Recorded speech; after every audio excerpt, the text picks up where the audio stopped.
Para Aragón es clave identificar los retos y oportunidades que van a marcar su desarrollo en los próximos años. Impulsar la puesta en valor del magnífico posicionamiento geoestratégico, entendiendo la logística como nudo referente de comunicaciones, distribución y optimización de la gestión de la cadena de suministro en el sur de Europa.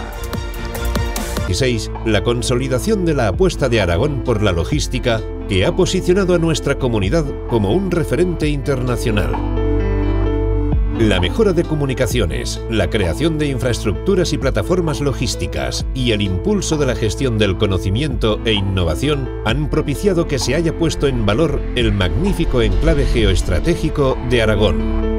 Las 15 ediciones del Foro y la Conferencia Europea de Logística han convertido a Pilot en un punto de encuentro de experiencias empresariales de éxito, expertos en competitividad y líderes de opinión a nivel mundial.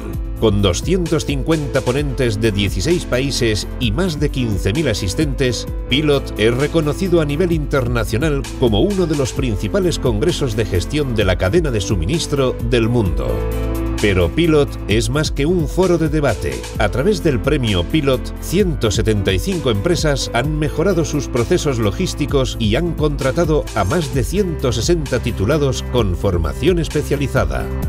De entre estas empresas, 28 han sido reconocidas por su excelencia logística, 3 con premios nacionales y un premio europeo de logística.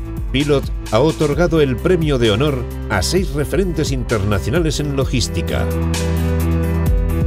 Se ha contado con el apoyo de 3.000 horas de los principales expertos, seminarios especializados, zonas de exposición logística, jornadas de puertas abiertas, autodiagnóstico logístico, estudios y publicaciones que han propiciado que Aragón sea un referente en impulso y desarrollo logístico. Todo ello encuadrado dentro del programa Aragón Empresa del IAF, Departamento de Economía, Industria y Empleo del Gobierno de Aragón. Aragón, plataforma logística.